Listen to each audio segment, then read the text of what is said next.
성경을 구조적으로 또는 성경적인 세계관으로 얘기할 때 보통 창조, 타락, 구속 이렇게 얘기하죠. 처음에 그렇게 얘기했다가 나중에 조금 바뀝니다. 창조, 타락, 구속, 새창조.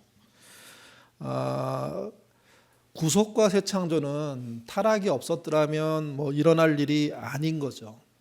창조되고 그대로 쭉 영원히 살게 되는 구조였다면 그 다음 아무것도 필요하지 않았을 겁니다. 결국 성경의 이야기나 성경적 세계관의 이야기가 3개 또는 4개의 구조가 된 이유는 타락 때문입니다. 타락으로 세상이 망가졌다고 성경이 말을 하고요. 하나님은 망가진 세상을 회복하기 위해서 십자가에 죽으셨고 또 사흘 만에 부활하셨다고 이야기하고 있습니다. 우리는 부활하면 예수님의 부활만 생각합니다. 근데 부활은 예수님 부활 이전의 부활이 있고 예수님이 오셔서 십자가에 죽으시고 난 다음에 부활이 있고 그리고 마지막으로 새 창조로서의 부활이 있습니다. 그러니까 실제 부활은 3가지 정도로 나눠서 세 지평으로 설명할 수 있게 되어 있다는 겁니다. 예수님 이전의 부활은 구약 성경에 나옵니다. 대표적인 게 이사야서 26장 19절인데요. 같이 읽어보겠습니다.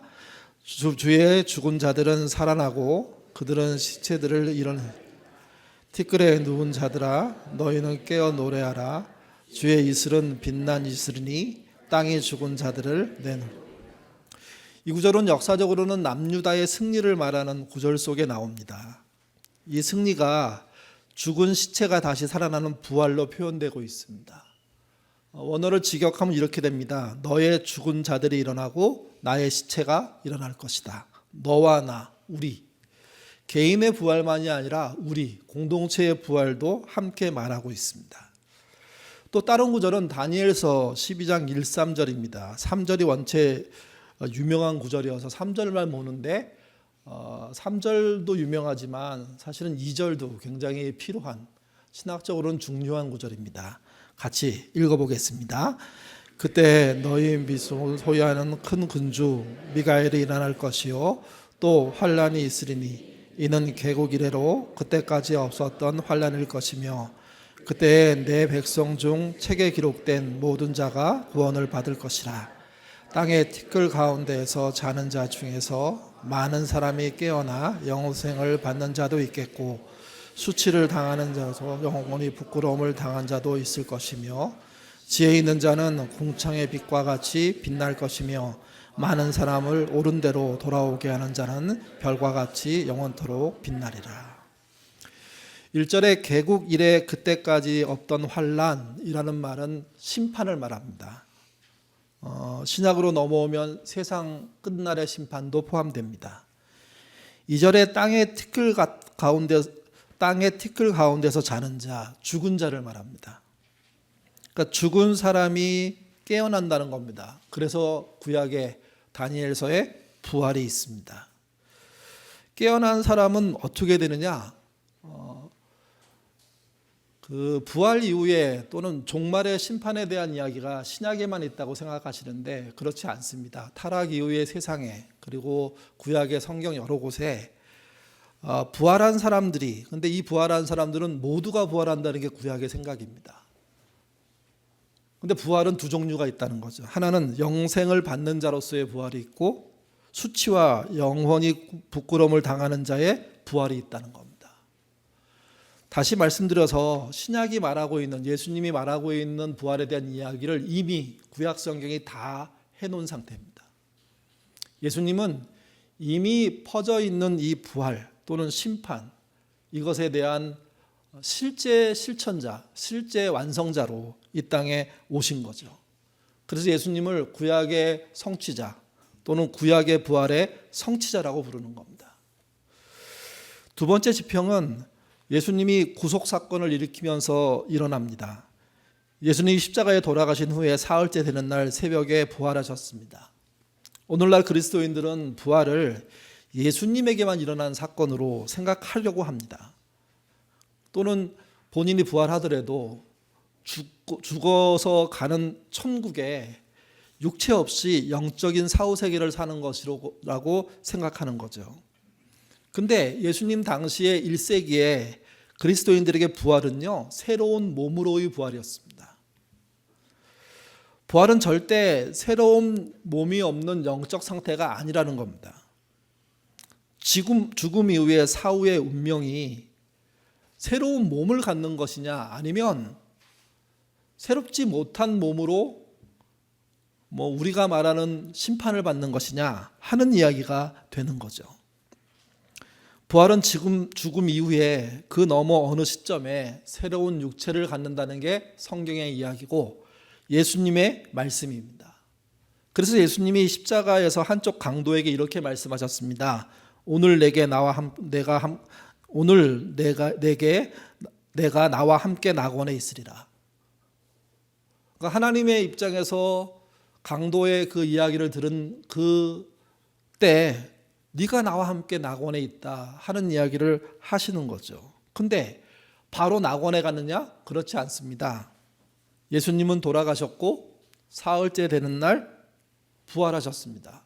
새로운 몸이 되신 겁니다. 그런 것처럼 강도 역시 죽고 난 그 후에 어느 시점에 낙원에 갔다는 이야기가 됩니다.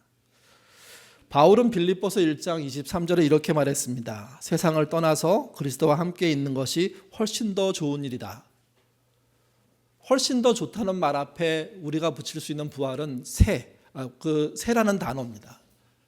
그래서 창조를 다시 새롭게 한다는 새 창조의 일들이 벌어지는 거죠. 또 사도 요한은 이렇게 말했습니다. 같이 읽어보시죠. 요한복음 14장 2, 3절입니다. 읽겠습니다. 내 아버지 집에 거할 것이 많도다. 그렇지 않으면 너희에게 일렀으리라. 내가 너희를 위하여 거처를 예비하러 가노니 가서 너희를 위하여 거처를 예비하면 내가 다시 와서 너희를 내게로 영접하여 나 있는 곳에 너희도 있게 하리라. 여기 집, 거처 합쳐서 3번 장소의 개념으로 나옵니다. 이 장소의 개념에 거할 존재는 새롭게 된 몸을 가진 존재라는 겁니다. 그게 예수님이 2번째 지평에서 말씀하신 겁니다. 그리고 그렇게 부활한 존재를 그러면 세상 사람들은 얼마나 받느냐? 고린도 서에 보면 그 숫자가 500명이 넘다고 얘기하죠.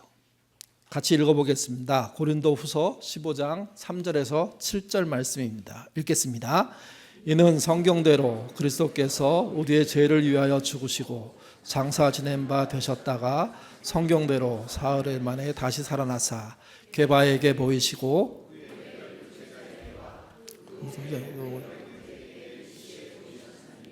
그 중에 지금까지 대다수는 살아있고 어떤 사람은 잠들었으며 그 후에 야고보에게 보이셨으며 그 후에 모든 사도에게와 맨 나중에 만삭되지 못한 내게도 보이셨느니라.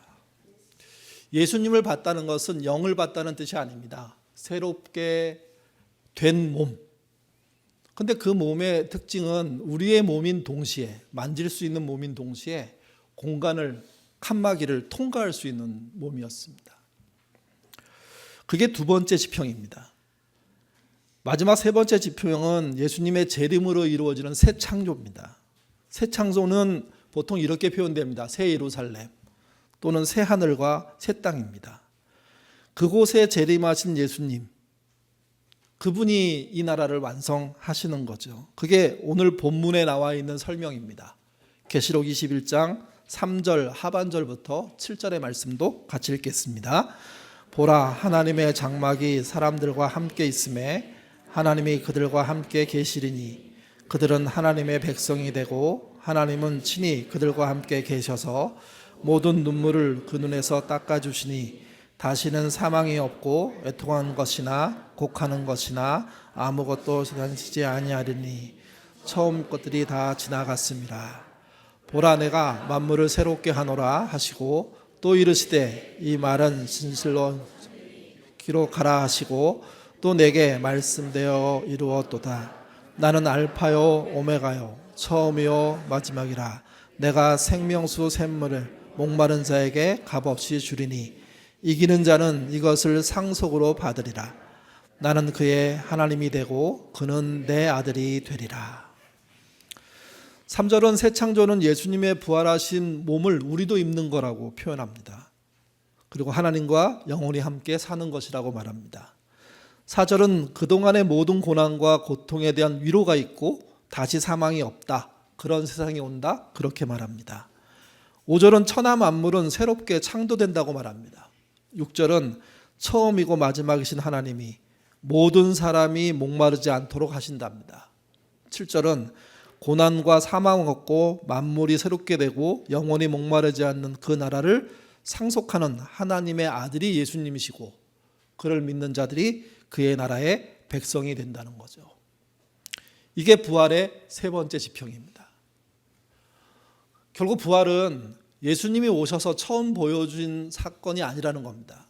이미 구약의 타락 이후에 주의 선지자들을 통해서 전해진 말씀이고 그 말씀의 내용이 예수님에 의해서 첫 번째 실현된 겁니다. 그리고 예수님은 그거로 끝내지 않고 마지막 시대에 믿는 모든 자들이 새로운 몸으로 새 창조 시대에 들어간다고, 그곳에서 영원히 산다고 말씀하십니다. 그런 믿음을 가지시는 저와 여러분 되시기를 부탁드립니다.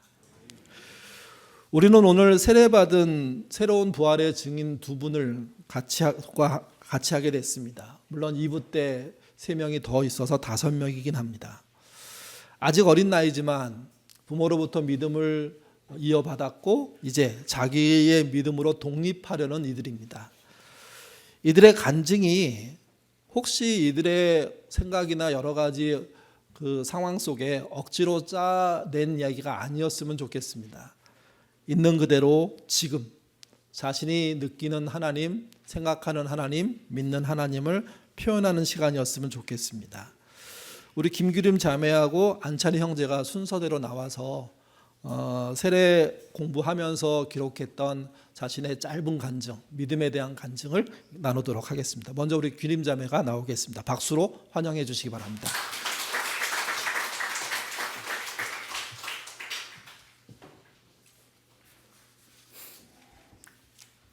안녕하세요. 정밀한 집사님, 김용삼 형제님의 딸 예인교회 중고등부 김규림입니다. 저는 아주 어릴 때부터 어디인지도 무엇을 하는 곳인지도 모른 채 부모님을 따라 교회를 다니기 시작했습니다. 목적도 모른 채 매주 일요일마다 갔던 교회는 어느새 제 일상이 되었고 어린 저는 그 의미에 대해 깊이 생각해보지도 그럴 필요도 느끼지 못했습니다. 그렇게 저에게 교회는 그저 당연히 다니는 곳이 되었습니다. 초등학교 2학년이 되던 해 엄마를 따라 복사골 문화센터에서 예배드리는 예인교회에 오게 되었습니다. 처음엔 낯설었지만 교회에서 친구들을 사귀며 점차 예인교회에 적응해 나갔습니다. 초등부에서 강화 KTNG로 갔던 수련회가 여러 차례 있었지만 당시에 저는 그저 친구들과 즐거운 시간을 보내고 싶어서 참석했던 것 같습니다. 예수님을 알아가려 하지 않았고 여전히 그럴 필요도 느끼지 못했습니다. 초등학교 6학년이 되던 해 코로나19로 인해 모두가 함께 모여 예배드리는 것이 어려워졌습니다. 현장 예배에서 비대면 예배로 전환되며 예배에 대한 저의 태도도 흐트러졌고 몸과 마음이 점점 해이해졌습니다. 아무도 보고 있지 않은데 굳이 예배를 드려야 할까? 이렇게 혼자 드리는 예배가 정말 의미가 있을까? 이런 바람직하지 않은 생각들이 자주 들었고 잠에서 덜 깬 채 비몽사몽한 상태로 화면을 켜 예배에 참석하는 날들이 반복되었던 것 같습니다. 여전히 예배와 주님을 알아가는 과정의 진정한 의미는 제게 와닿지 않았습니다. 그렇게 어찌저찌 초중부 생활을 마치고 중고등부에 올라오게 되었습니다. 오랫동안 나가지 않았던 예배 현장이 어색했던 저는 다시 예배에 나가기가 꺼려졌고 예배에 참석하는 일에 점점 소홀해졌습니다. 이 시기 저는 이런 질문들을 품게 되었습니다. 교회와 하나님, 그리고 그분께 드리는 예배는 무슨 의미가 있을까? 나는 왜 그 의미도 모르는 채 교회를 다니고 있을까? 누군가가 종교가 있냐고 물으면 왜 주저없이 기독교라고 대답하고 있는 걸까? 내가 정말 믿는 게 맞을까? 기도를 해도 하나님께서 이루어 주심이 눈에 보이지 않고 느껴지지 않자 이 모든 것이 부질없는 게 아닐까 하는 회의감이 들기도 했습니다. 그러던 중 이제 막 고등학생이 되기 전인 중3 겨울방학에 권순민 목사님과 함께하는 겨울 수련회에 참석하게 되었습니다. 앞으로 다가올 고등학교 생활에 대한 불안감과 두려움을 안고 갔던 수련회의 첫날, 오랜만에 만난 친구들과 선생님들이 어색하게 느껴졌고 집에 가고 싶다는 생각을 자꾸만 했던 것 같습니다. 그러던 저녁 예배 때였습니다. 중고등부 친구들과 함께 모여 목사님의 설교를 들은 뒤 불이 꺼졌고 빔 프로젝터의 불빛에만 의지한 채 찬양을 부르게 되었습니다. 아직까지도 기억에 남습니다. 어두운 날 다 지나고라는 제목의 찬양이었는데 찬양을 부르며 저는 점차 제가 왜 그곳에 왔는지를 깨닫게 되었습니다. 누군가 위로의 말을 건넨 것도 어깨를 토닥여준 것도 아니었지만 저는 그 순간 분명히 위로받고 있었음을 느낄 수 있었습니다.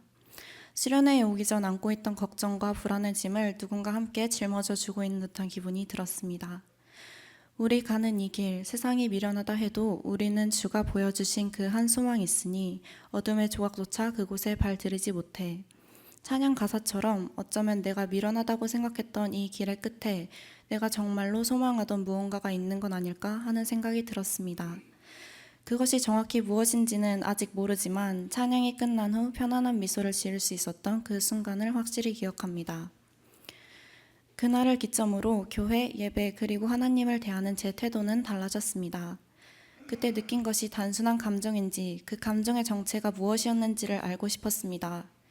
그리고 하나님을 믿는다는 것, 하나님과 함께 걸어가는 길이 무엇을 의미하는지 찾고 싶어졌습니다. 수련회 이후로는 단순한 의무감이 아니라 제 의지로 매주 교회에 나가게 되었습니다. 이제는 수련회도 저에게 큰 의미를 줍니다. 친구들과 가기 귀찮다 힘들다고 말할 때도 있지만 사실 저는 누구보다 수련회를 기다리고 기대하고 있습니다. 매주 드리는 예배도 소중하지만 수련회에서의 예배와 찬양은 바쁜 일상 속 저를 지치게 하는 것들을 모두 내려놓고 하나님께 제 마음의 짐을 함께 나누며 따뜻한 위로를 받는 시간처럼 느껴집니다. 다시 일상으로 돌아와서도 그때 받은 힘으로 살아가는 것 같습니다. 이런 느낌이 좋아서 다른 사역단체에서 찬양 집회를 열면 친구와 함께 찾아가기도 합니다. 다 함께 한 목소리로 찬양하고 예배하는 그 순간에는 내가 무엇 때문에 힘들었는지조차 잊게 되곤 합니다.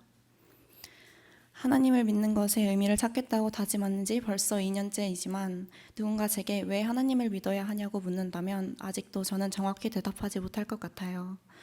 그러나 하나님과 함께 걷는 이 길의 끝에 무엇이 있을지는 모르지만 이곳 예인교회에서 끝까지 걸어가 보고 싶습니다. 조금 더디게 걸을지라도 포기하지 않고 꾸준히 나아갈 테니 함께 지켜봐 주시고 응원해 주세요. 지금까지 제 이야기를 들어주시고 하느님의 길을 함께 걸어가 주실 예인가족 여러분들께 감사드립니다. 제가 이 자리에 설 수 있도록 4주간 세례교육을 맡아주신 남궁하영 전도사님, 매주 좋은 말씀을 전해주신 목사님께 감사드리며 저를 낳아주시고 최초로 하나님께 인도해주신 사랑하는 부모님께도 깊이 감사드립니다. 그리고 무엇보다 오늘의 저를 있게 하신 하나님 아버지께 감사드립니다. 감사합니다.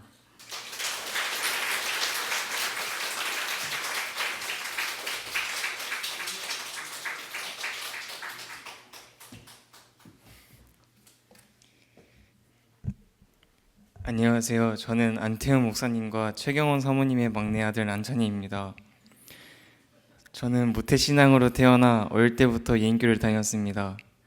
부모님이 교회를 다니셨기 때문에 자연스럽게 따라다녔지만 초등학교 5, 6학년 무렵부터 한 가지 의문이 들기 시작했습니다. 왜 나는 매주 일요일마다 아침 일찍 일어나 예배를 꼭 드리러 가야 하지? 다른 친구들은 주말이라 푹 자는데 나는 왜 이렇게 피곤하고 귀찮은 아침에 교회에 가야 할까? 실제로 본 적도 없는 하나님을 내가 왜 믿어야 하지? 솔직히 말해 정말 이해가 되지 않았습니다. 예배 시간에는 졸 때도 많았고 말씀도 잘 들리지 않았습니다. 그냥 억지로 부모님이 다니시니까 모태신앙이라는 이유로만으로 의무적으로 교회를 다녔습니다. 이런 생각들이 들면서 저는 점점 교회와 멀어졌고 하나님과 저 사이에는 어두운 벽이 세워졌습니다. 그러던 중 사춘기와 코로나19까지 겹치면서 저는 신앙의 절벽 끝에 서게 되었습니다. 그런 고민과 부담을 아빠가 목사님이시다 보니 솔직하게 털어놓을 사람조차 없었습니다. 그렇게 저는 오랫동안 겉으로만 교회를 다녔습니다. 그러다 중학교 3학년 2023년 여름 중고등부 수련회 마지막 밤 개인 기도 시간에 저는 이렇게 기도하게 되었습니다.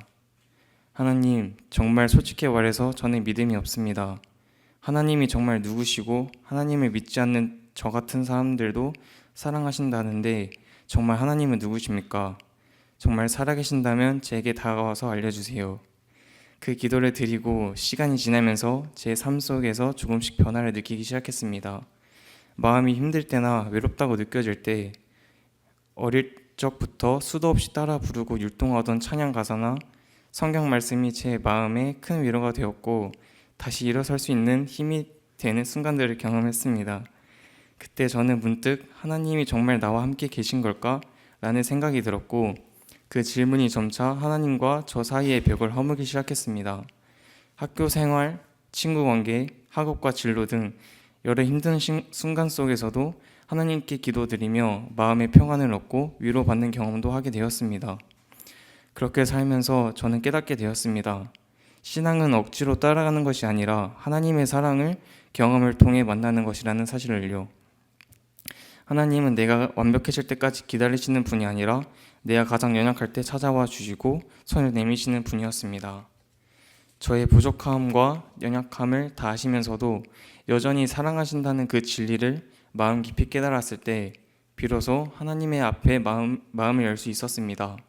그리고 고등학교 2학년이 되면서 교회에서 세례를 받을 수 있다는 사실을 알게 되었고 예인교회에서 함께 자라온 소중한 4명의 친구들과 함께 세례 교육을 받게 되었습니다. 교육을 받으며 저는 세례가 단순한 형식이 아니라 용서를 받고 하나님의 죽음과 부활에 동참하며 내가 하나님의 자녀임을 선포하고 하나님의 사랑으로 살겠다고 다짐하는 분기점이라는 것을 알게 되었습니다. 그리고 오늘 저는 제 스스로의 선택과 고백으로 세례를 받습니다. 예수님을 제 삶의 주인으로 영접하고 하나님 앞에서 하나님의 자녀로 살아가기로 결단합니다. 부족하고 연약하지만 제 안에 함께 계시는 성령을 믿으며 진짜 신앙인의 삶을 살아가고 싶습니다. 하나님의 자녀로서 부끄럽지 않게 조금씩 더 성장하고 하나님을 더 깊이 알아가며 살아가겠습니다. 항상 저보다 남을 더 아끼며 사랑하고 하나님의 말씀을 삶으로 살아내겠습니다. 말로만이 아니라 저의 행동과 삶을 통해 성경의 진리와 하나님의 사랑을 전하는 사람이 되겠습니다. 주님의 뜻 앞에 늘 순종하며 살아가겠습니다. 마지막으로 이 자리를 빌려 지금의 저를 있게 해주신 가장 큰 은혜, 영향이신 하나님과 예인교회 가족 여러분께 진심으로 감사드립니다. 어릴 적부터 저를 많이 사랑해 주시고 아껴주시고 잘 챙겨주신 덕분에 제가 이렇게 잘 자랄 수 있었습니다. 이 은혜 절대 잊지 않고 평생 간직하며 살아가겠습니다. 언젠가 꼭 성공해서 이 은혜를 모두에게 보답하겠습니다. 그리고 제가 세상에서 가장 사랑하고 늘 저의 롤 모델이며 가장 존경하는 부모님께 말로 다 표현할 수 없는 감사함과 늘 죄송한 마음이 있습니다. 앞으로는 더 자주 효도하고 감사한 마음을 행동으로 보답하며 살겠습니다.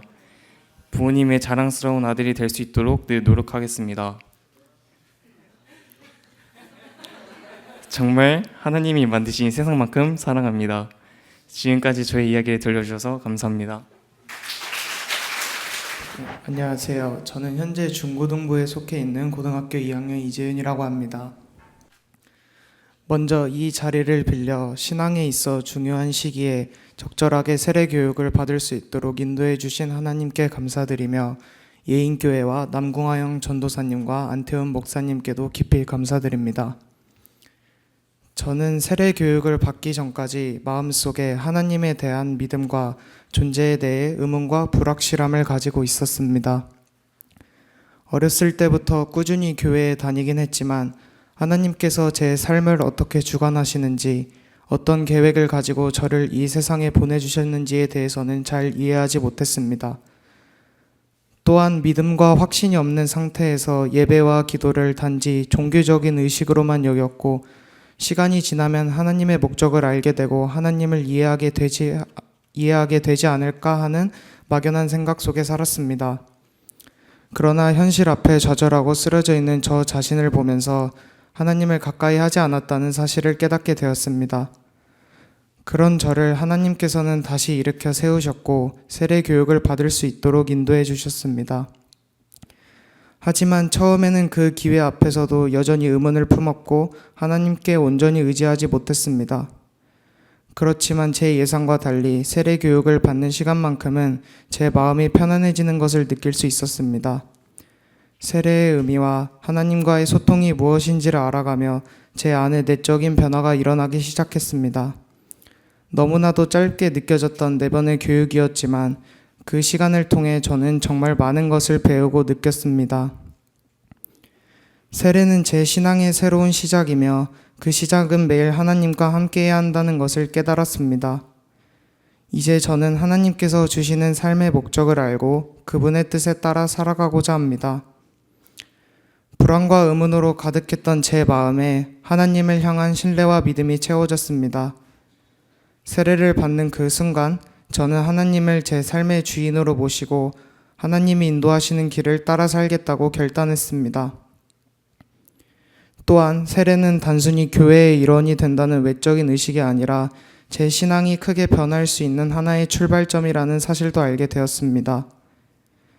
앞으로의 신앙 여정 속에서 저를 방해하는 사탄의 유혹에 흔들리지 않고 올바른 길로 인도해 주시길 기도합니다.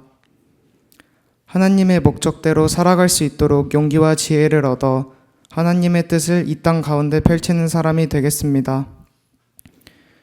세례 교육을 통해 그동안 방황하던 제 신앙의 방향이 명확해졌습니다. 삶을 살아가는 데 있어 오늘 이 세례의 순간을 잊지 않고 기억하며 하나님의 뜻을 이루는 삶을 살아가기를 간절히 기도합니다. 감사합니다.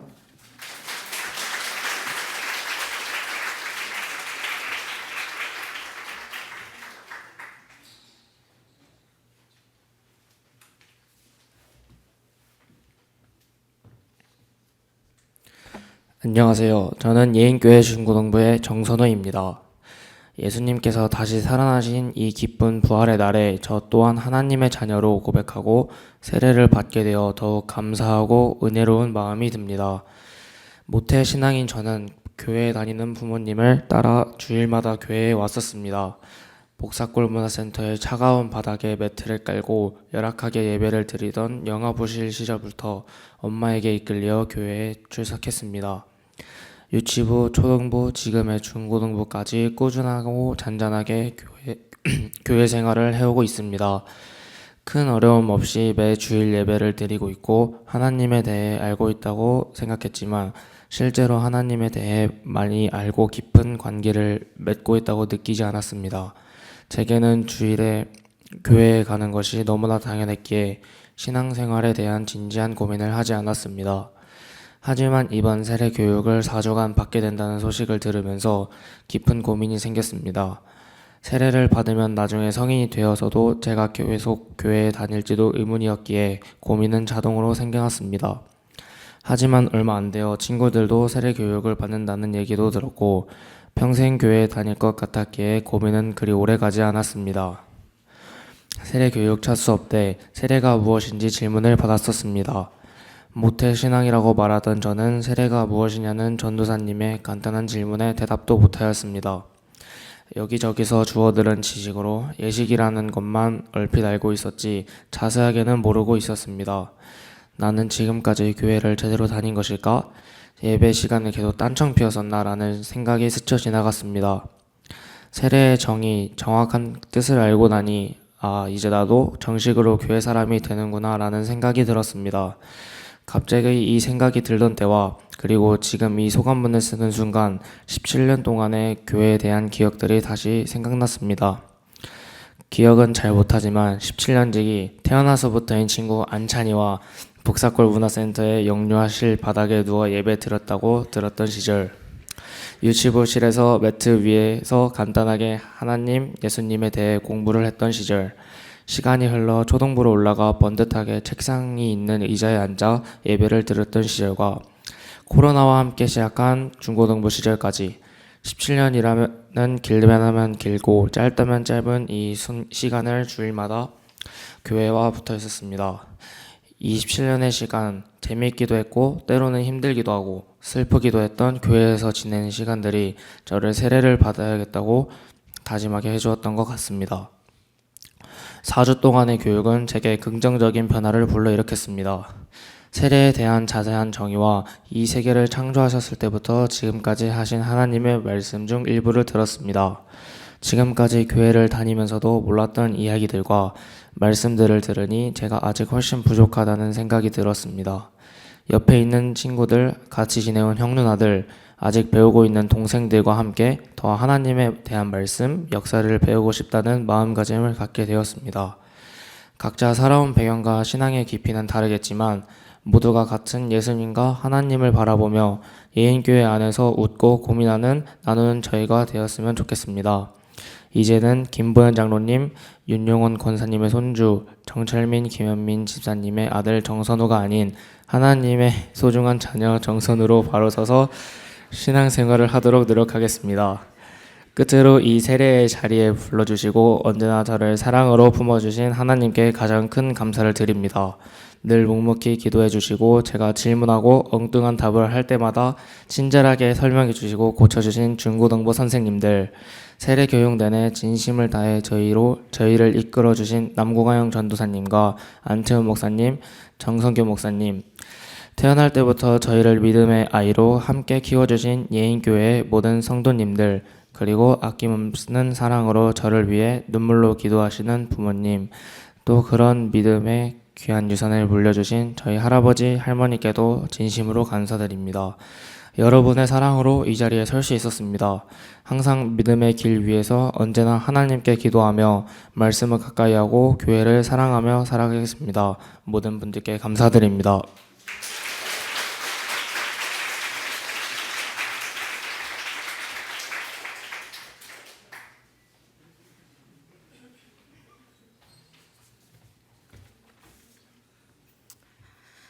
안녕하세요. 고등학교 2학년이 된 최여진입니다. 대단한 이야기는 아니지만 지금 이 자리에 서기까지 어떤 고민을 했고 세례 교육을 받으며 느꼈던 마음들을 나누고자 이 자리에 섰습니다. 4주 정도 진행되었던 세례 교육을 통해 저는 많은 것을 느꼈고 하나님에 대해 더 깊이 생각해 볼 수 있는 시간을 가질 수 있었습니다. 처음 세례 교육을 받으러 갔을 때 자의로 나왔는지 어떤 계기로 이 자리에 나오게 되었는지에 대한 질문이 있었고 저는 솔직히 바쁘지 않을 때 빨리 끝내자는 마음으로 나왔기 때문에 그 질문 앞에서 한참을 고민하는 저 자신을 보며 부끄러움과 실망감을 느꼈던 것 같습니다. 전도사님께서 세례에 대해 말씀해 주실 때 저는 그동안 몰랐던 내용들을 많이 접하게 되었습니다. 특히 하나님께서 우리를 창조하실 때 각 사람에게 고유한 아름다움을 담아주셨기 때문에 자신을 사랑하는 데 세상의 기준이 아닌 하나님의 뜻이 근거가 되어야 한다는 전도사님의 말씀은 말로 다 표현할 수 없을 만큼 저에게 큰 위로가 되었습니다. 4번의 세례 교육 기간은 저에게 일상의 복잡한 생각들을 잠시 내려놓고 하나님께 더욱 다가갈 수 있었던 소중한 시간이었습니다. 교육을 들으며 저는 하나님을 믿는다는 것에 대해 다시 한번 깊이 생각해보게 되었습니다. 엄마 뱃속에 있을 때부터 지금까지 교회를 다닌 저는 교회에서의 경험은 많았지만 그만큼 하나님을 진심으로 알아가고 기도했던 시간은 많지 않았다는 생각에 스스로를 자책하게 되기도 했습니다. 피곤하다는 핑계를 대며 교회에 나가지 않으려 했던 순간들도 많았던 것 같습니다. 하지만 수련회에 참석하고 교회를 자주 나가며 교회 사람들과 함께하는 시간이 많아지자 전에는 일상에서 생각조차 하지 않았던 하나님과의 관계, 그리고 하나님께 드리는 기도가 점점 더 진심이 되어가는 것을 느낄 수 있었습니다. 누군가를 믿고 따른다는 것이 저에게 얼마나 큰 힘이 되는지도 그때 처음 깨달았습니다. 수련회에서는 기도 시간 동안 평소에 잘 흘리지 않던 눈물이 저절로 쏟아져 나왔고 그 순간에도 하나님이 나와 함께 하신다는 생각이 들어 제 모든 짐을 내려놓고 하나님께 맡길 수 있었습니다. 저는 어느 순간부터 사람들의 시선과 눈치를 계속 의식하며 생각하지 않아도 될 일들까지 신경 쓰고 사소한 일에도 쉽게 불안해지는 성격으로 바뀌어 있었습니다. 그런 저에게 큰 위로가 되었던 찬양곡의 가사 중 네가 가는 그 길 절대 헛되지 않으니 라는 구절이 있었습니다. 그 가사를 듣고 처음으로 찬양을 통해 위로를 받았고 앞으로 제가 가는 길이 아무리 험난하고 시간이 오래 걸리더라도 하나님께서 나를 믿고 계시고 내가 하나님을 의지하고 있다는 확신이 큰 힘이 되었습니다. 지금 이 순간 제가 드리는 이 이야기를 마친 후에 제 삶이 어떻게 달라질지, 무슨 일이 생길지 아무도 모릅니다. 하지만 저를 믿고 따르라고 말씀해 주시는 하나님이 계시다는 것을 알기에 넘어져도 다시 일어나고 지쳐도 다시 힘낼 수 있는 사람이 되고 싶습니다. 세상의 파도는 너무 크고 거세지만 그 파도에 쉽게 휩쓸릴 사람이 아니라는 걸 알려주시는 하나님을 따르고 그분만을 의지하겠습니다. 또한 어렵고 불안한 길을 걷고 있는 다른 사람들에게도 이 세상이 아직 따뜻하다는 것을 전해줄 수 있는 사람이 되고 싶습니다. 마지막으로 지금까지 저를 위해 기도해 주시고 함께 해주신 예인가족 여러분들과 저를 어릴 때부터 키워주신 부모님, 곁에 있는 언니, 그리고 세례교육을 진행해 주신 남궁아영 전도사님, 안태호 목사님에게 진심으로 감사드립니다. 감사합니다.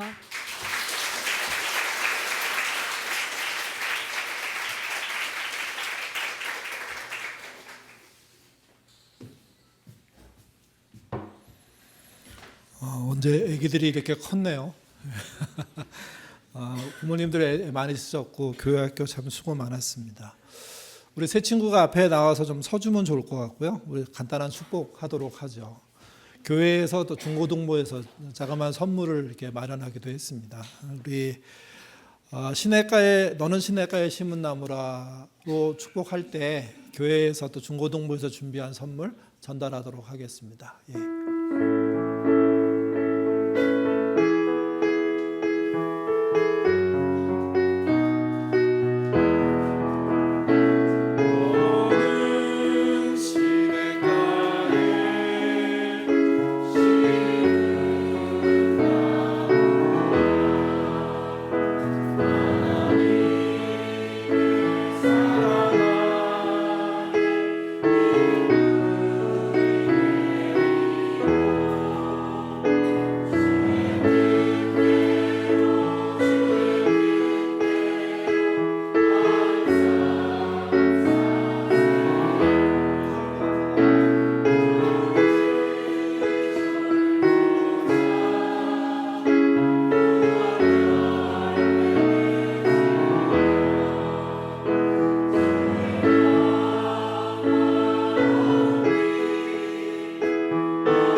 그 선물의 의미가 좀 있는데요. 화분은 다른 곳에서 크면 안 되고요. 이 아이들의 책상에서 클 겁니다. 죽이지 않고 잘 키우도록. 두 번째, 텀블러를 줬는데요. 기후 변화도 그렇고 또 이 아이들의 삶이 우리의 환경들을 좀 잘 보호하고 살았으면 하는 마음으로 텀블러를 줬고요. 그리고 마지막으로 볼펜을 중고등부에서 줬습니다. 거기에 이제 아주 의미 있는 각인까지 해서 이 아이들이 쓰는 것, 또 생각하는 것이 하나님의 자녀답게 이 땅을 의미 있게 바꾸는 일에 쓰이게 해달라고 그런 의미입니다. 스스로 고백했다고 하니 너무 감사하고 또 이 믿음 잘 지켜서 여기 5명의 친구가 동기인데 이 동기들이 우리 교회에서 잘 자라는 그런 자랐으면 좋겠습니다. 우리 그런 마음으로 박수 한번 쳐주시면 고맙겠습니다. 들어가셔도 됩니다. 예.